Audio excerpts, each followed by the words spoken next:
마가복음 9장 14절에서 29절 말씀. 이에 그들이 제자들에게 와서 보니 큰 무리가 그들을 둘러싸고 서기관들이 그들과 더불어 변론하고 있더라. 온 무리가 곧 예수를 보고 매우 놀라며 달려와 문안하거늘 예수께서 물으시되 너희가 무엇을 그들과 변론하느냐. 무리 중에 하나가 대답하되 선생님, 말 못하게 귀신 들린 내 아들을 선생님께 데려왔나이다. 귀신이 어디서든지 그를 잡으면 거꾸러져 거품을 흘리며 이를 갈며 그리고 파리에 지는지라. 내가 선생님의 제자들에게 내쫓아달라 하였으나 그들이 능히 하지 못하더이다. 대답하여 이르시되 믿음이 없는 세대여, 내가 얼마나 너희와 함께 있으며 얼마나 너희에게 참으리요. 그를 내게로 데려오라 하시매 이에 데리고 오니 귀신이 예수를 보고 곧 그 아이로 심히 경련을 일으키게 하는지라. 그가 땅에 엎드러져 구르며 거품을 흘리더라. 예수께서 그 아버지에게 물으시되 언제부터 이렇게 되었느냐 하시니 이르되 어릴 때부터니이다. 귀신이 그를 죽이려고 불과 물에 자주 던졌나이다. 그러나 무엇을 하실 수 있거든 우리를 불쌍히 여기사 도와주옵소서.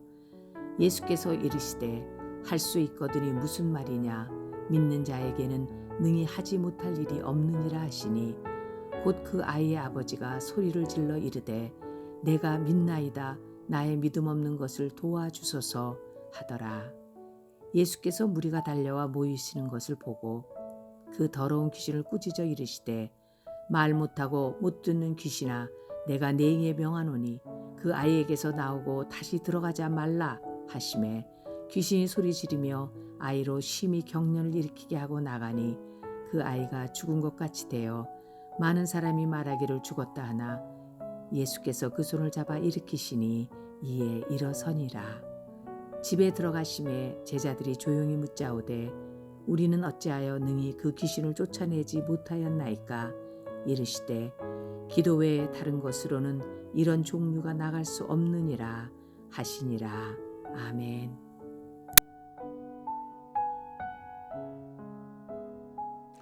함께 기도하겠습니다. 하나님, 믿음을 허락하여 주옵소서. 그래서 믿음으로 말씀하신 그 길, 불러주신 그 길, 허락하신 그 길 온전히 가길 원합니다. 하나님, 그래서 오늘도 철저히 믿음으로 그 길 따라 나아가는 은혜가 우리 모두에게 고백되도록 인도하여 주옵소서. 이 모든 말씀 예수님 이름으로 기도하였습니다. 아멘. 할렐루야. 오늘도 우리에게 이 말씀의 자리로 허락하시고 인도하여 주신 우리 하나님의 이름을 높이 찬양합니다. 오늘 우리가 함께 나눌 말씀의 제목은 내 믿음 없음이 드러났을 때 라고 하는 말씀의 제목입니다. 혹시 우리 믿음의 동역자들께서는 내 믿음의 실체를 경험해 보신 적이 있으셨는지요?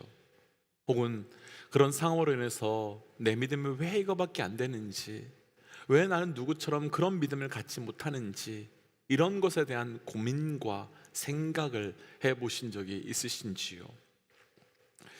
저는 개인적으로 이런 고민 참 많이 하게 되는 것 같습니다.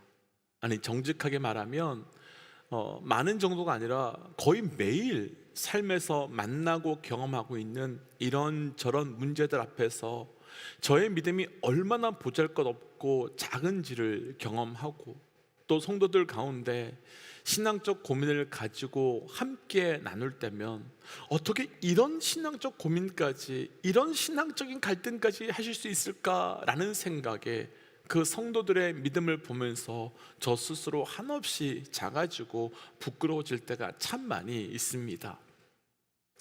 오늘은 우리 삶에 내 믿음이 없음이 드러났을 때 우리는 어떻게 영적으로 반응하고 살아가야 되는가를 함께 묵상하고, 오히려 우리의 내 믿음이 없음이 드러났은 그때, 실망되는 그때가 오히려 더 깊은 믿음으로 나아갈 수 있는 은혜가 있으시기를 주의 이름으로 축복합니다. 내 믿음 없음이 드러났을 때, 오늘은요 딱 2절 말씀만 읽고 2가지 패턴의 말씀으로 함께 묵상해 보려고 하는데요. 먼저 오늘 본문 중에 19절과 20절 말씀, 19절과 20절 말씀을 함께 읽고 말씀을 묵상해 보겠습니다. 함께 읽지요. 대답하여 이르시되 믿음이 없는 세대여 내가 얼마나 너희와 함께 있으며 얼마나 너희에게 참으리요. 그를 내게로 데려오라 하시매 이에 데리고 오니 귀신이 예수를 보고 곧 그 아이로 심히 격려를 일으키게 하는지라 그가 땅에 엎드려 구름에 거품을 흘리더라. 아멘. 어제 말씀과 이어지는 말씀으로 예수님께서 산에서 내려오셨는데 큰 소동이 일어났습니다.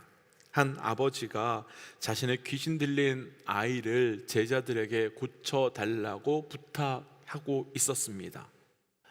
아마도 예수님께서 제자들에게 파송하셨을 때 귀신을 쫓는 능력도 주시고 또 질병을 치유하는 능력도 주셨으니 우리도 고칠 수 있어 라고 생각하고 시도했던 것 같습니다.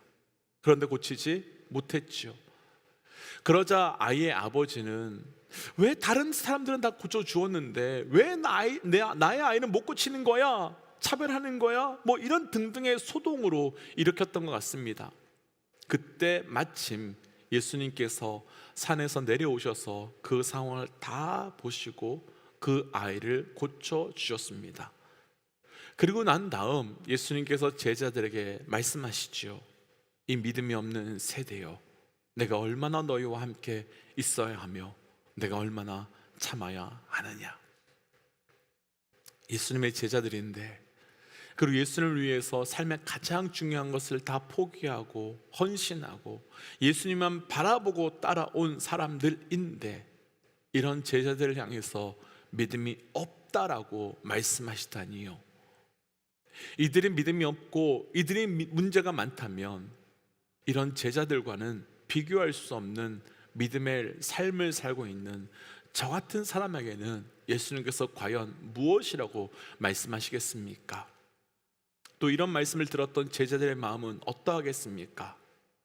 아마도 내 믿음이 왜 이거밖에 안 되는 거야? 라는 실망이 되겠지요. 나는 왜 이것 못하지? 라고 하는 그런 생각도 들 테지요.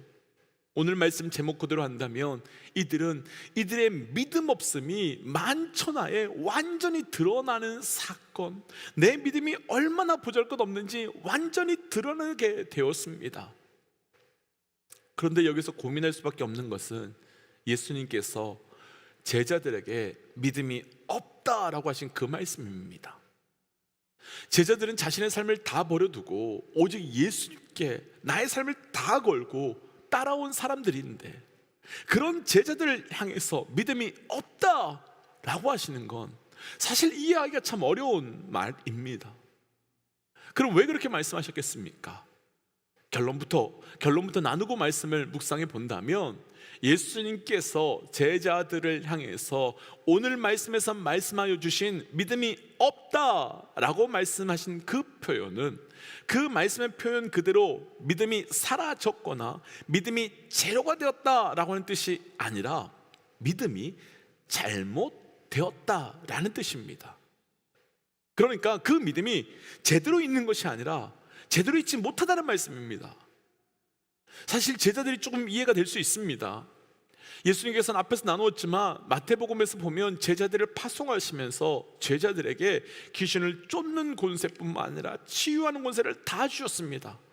그리고 실제로 제자들은 그렇게 예수님께서 주신 능력을 통해서 많은 이적과 회복의 사건을 일으키기도 했었습니다. 그런데 이때 제자들은 아주 중요한 것을 하나 착각하고 실수하고 있었습니다. 아마도 그렇게 하면서 본인들에게 그런 능력이 나타나니까 이 능력이 내 것이라고 생각했던 것 같습니다. 더 정확하게 표현한다면 그런 능력이 내 안에도 만들어졌다고, 내 안에도 생겼다고 생각했던 것 같습니다. 다들 아시겠지만 제자들의 그 능력은요, 제자들의 것이 아니지요. 능력의 근원은 예수님이며 예수님으로부터 공급되어 생긴 건데 그것을 이들은 상실하고 망각하고 있었던 겁니다. 그러니까 그 순간 예수님께서 주신 능력의 사건이 내 것이 된 것이죠. 나로부터 나오고 있고 내가 행한 것으로 착각하고 있었던 겁니다. 그러니까 믿음의 능력이 내 것이 된 것이고 사유화된 것이고 개인화된 것이고 믿음의 근원이 곧 내가 된 것이요. 아주 쉽게 표현해 본다면 이렇게 표현되지 않을까요? 처음에는 예수님, 제가 어떻게 이거 할 수 있어요? 하지만 예수님이 나와 함께 하시며 예수께서 내게 능력을 주셨으니까 나 이거 어렵지만 해볼게요 라고 그렇게 했었을 겁니다. 그런데 이런 일들이 반복되고 지속되니까 이런 질병, 저런 질병, 그리고 귀신 들린 거, 내가 말이야 이런 비슷한 거 벌써 여러 번 해봤어. 전에도 고쳐봤어. 그러니까 이 아이도 나 할 수 있어. 그리고 더한 것도 나 치료해봤는데 다 할 수 있어. 혹시 이 앞의 것과 뒤의 것의 차이가 느껴지시는지요? 처음에 이때의 믿음의 근거는 예수님을 향해 있었습니다. 그런데 이때의 믿음의 근거는 나의 경험, 곧 나에게 있습니다.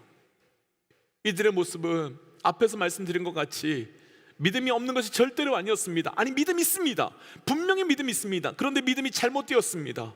믿음의 근거가 제대로 되어 있지 않았고, 믿음의 방향이 제대로 되어 있지 않았고, 그리고 그 믿음의 근원이 잘못되어 있었습니다. 예수님이었던 자들이 곧 내가 되어버렸습니다. 그때 예수님께서 크게 한 가지 말씀하고 계시는 겁니다. 믿음이 없는 세대여, 내가 얼마나 너희와 함께 있어야 하느냐? 내가 얼마나 너희를 더 참아야 하느냐? 예수님께서 이렇게 말씀하신 분명한 이유가 있지요. 분명한 이유가 있지요. 먼저 앞부분을 하나 나눈다면, 사랑하는 믿음의 동지 여러분, 우리 삶의 모든 능력의 근거와 우리 삶의 모든 믿음의 근원은 내게 있지 않습니다. 우리에게 있지 않습니다.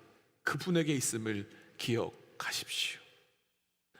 예수님께서 제자들이 그 귀신 들린 아이를 고치지 못하자 내가 너희와 얼마나 더 있어야 하느냐라고 말씀하시는 장면이 있습니다. 왜 고치지 못한 사건과 왜 제자들이 고치지 못한 사건과 예수님은 내가 얼마나 더 있어야 하느냐를 연결해서 말씀하실까요? 아마도 제자들은 자신들이 귀신 들린 이 아이를 고치지 못한 이유가 예수님이 지금 우리와 함께하지 않기 때문이라고 생각하고, 그 원인을 우리와 함께 있지 않은 예수님께 돌렸던 것 같습니다. 그러니까 예수님이 함께 계셨다면 우리가 이런 귀신 들린 아이쯤은 우리가 다 고칠 수 있는데, 예수님이 없어서, 예수님이 안 계셔서 우리 못 고쳤어, 이런 생각이 있었던 것 같습니다. 그러니까 예수님께서 믿음이 없다라고 하신 말씀과 내가 얼마나 너희와 더 함께 있어야 하는 말씀을 연결해서 말씀하신 거지요. 그러면 예수님께서는 왜 이 제자들에게 이 두 가지를 연결하셔서 말씀하시는지 분명히 알 수 있습니다. 우리가 히브리서 11장 1절 말씀으로 가보면, 믿음은 바라는 것들의 실상이요 보지 못하는 것들의 증거라고 하는 선포하는 그 믿음을 정의하는 말씀이 있습니다.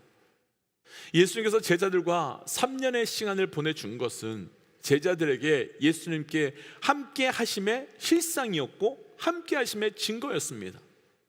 그런데 그 예수님은 제자들과 영원히 함께 하실 수 있는 분이 아닙니다. 공생의 3년이 끝나고 나면, 그리고 나면 십자가 사건이 있게 되고, 그 십자가 사건이 있은 이후에 예수님이 부활하시고 승천하시면 제자들은 더 이상 예수님과 함께 할 수 없습니다.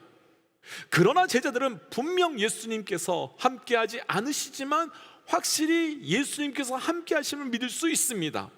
왜냐하면 이 공생의 3년 동안 함께하여 주신 그 바라봄의 실상과 보지 못하는 증거가 분명히 우리에게 있기 때문입니다.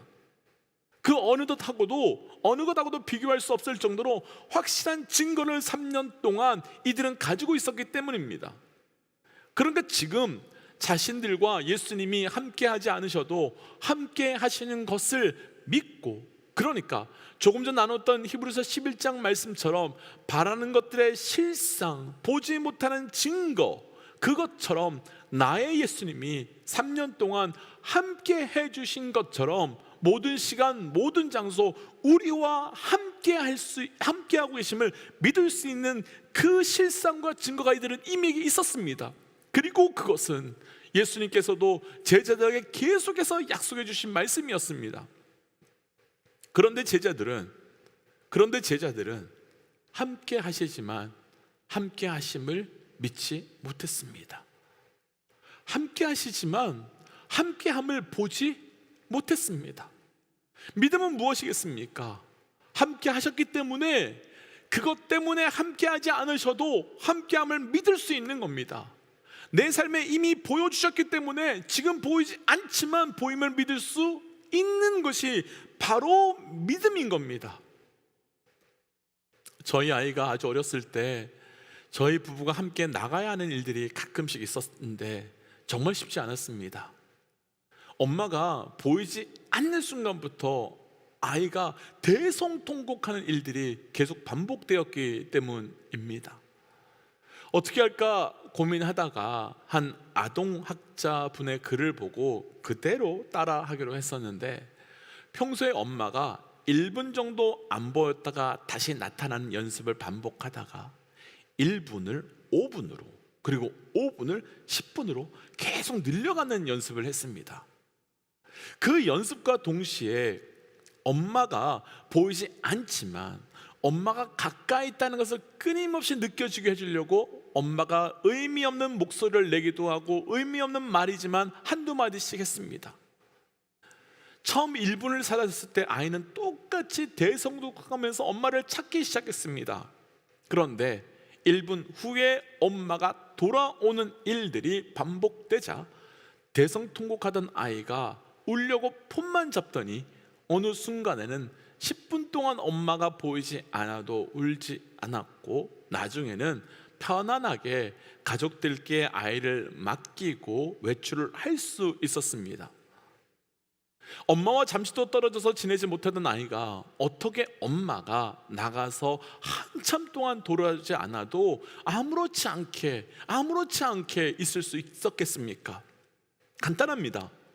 엄마가 보이지 않지만 엄마가 가까이 있다는, 엄마가 돌아온다는 확신과 엄마가 분명히 다시 있게 된다는 그 믿음이 있기 때문이지요. 예수님께서는 계속 제자들과 함께 해주셨습니다. 다만 잠깐 산에 올라가셔서 기도하고 내려오셨을 뿐입니다. 그런데 제자들은 지금까지 그렇게 함께 해주시고 놀라운 증거를 보여주신 예수님께서 함께하지 않으시지만 함께함을 믿지 못하고, 보이지 않지만 보이는 것을 믿지 못하고 있었던 것입니다. 그러니까 진짜 믿음은 지금 나와 함께하고 있는 보이는 예수님과 동행할 때가 아니라, 지금 보이지 않고 경험되고 있지 않지만 보임을 믿고 경험됨을 믿고 있는 그 믿음이 진짜 믿음이라는 겁니다. 그럼 왜 우리의 믿음이 오늘 말씀을 한다면 믿음이 없는 세대라고 하는 그 말씀을 듣게 될까요? 있음을 통해 없음을 있음으로 보는 것을 볼 수 없기 때문인 겁니다. 보임을 통해 보이지 않음을 보임으로 볼 수 없기 때문입니다. 믿음은 바라는 것들의 실상이요 보지 못하는 것들의 증거인데, 실상을 붙들고 안 보인다고 하기 때문이며, 증거가 있음에도 불구하고 볼 수 없고 믿을 수 없다라고 말하고 있기 때문입니다. 사랑하는 믿음의 동역자 여러분, 오늘 하루 이 믿음을 주께 구하시며 나아가셔야 됩니다. 우리에게 이미 주신 실상과 증거로 보이지 않고 들리지 않지만 그때에도 한결같이 보임으로 들림으로 나아가는 그 믿음이 오늘 우리에게, 아니 우리의 믿음이 없음이 드러났을 그때 시작되시기를 주의 이름으로 축복합니다. 그래서 오늘 주신 말씀을 기억하며 이 시간 이렇게 기도하고 싶습니다. 하나님, 온전하고도 한결같은 믿음을 우리에게 허락하여 주옵소서. 보이지 않아도 보임의 사건을 통해 그 보이지 않음을 믿을 수 있는, 경험하지 않아도 이전에 주신 그 증거를 통해 그것을 믿을 수 있는 온전한 믿음을 허락하여 주옵소서라고 함께 이 시간 기도하며 나아가겠습니다. 함께 기도할까요? 하나님, 우리에게 그 믿음을 허락하여 주옵소서. 주님, 온전한 믿음을 허락하여 주셔서 그 믿음 붙들고 살아가며 그 믿음으로 나아갈 수 있도록 주님 인도하여 주시옵소서. 하나님, 십자가의 그 은혜를 붙들고 살아갈 수 있도록 인도하여 주시고, 하나님, 그래서 내 삶 가운데 오직 하나님과 예수 그리스도와 함께함으로 살게 하여 주시고, 믿음의 실상과 믿음의 증거로 살아갈 수 있도록 동행하여 하나님, 우리의 믿음의 모든 믿음의 근거는 예수 그리스도임을 고백하는 자 되게 하여 주옵소서. 하나님, 그래서 철저히 예수 그리스도와 늘 연결되어 살아가는 자 되게 하여 주시고, 그를 통하여 우리에게 주신 실상과 증거의 삶을 붙들고 보이지 않아도 들리지 않아도 보임을 믿고 들림을 믿고 살아갈 수 있는 우리의 삶이 될 수 있도록 동행하여 주시고, 오늘이 바로 그런 하루 될 수 있도록 인도하여 주옵소서. 이 모든 말씀 예수님 이름으로 기도하였습니다. 아멘. 사랑하는 믿음의 동지 여러분, 하나님께서 우리에게 보여주신 실상과 증거가 얼마나 많은지요, 우리 그 실상과 증거 붙들고 오늘도 담대히 살아가는 믿음 되시기를 주의 이름으로 축복합니다. 함께 선포하고 또 삶의 자리로, 기도의 자리로 나아가지요. 함께 선포하겠습니다. 하나님은 살아계십니다. 아멘. 승리하십시오. 함께 기도하겠습니다.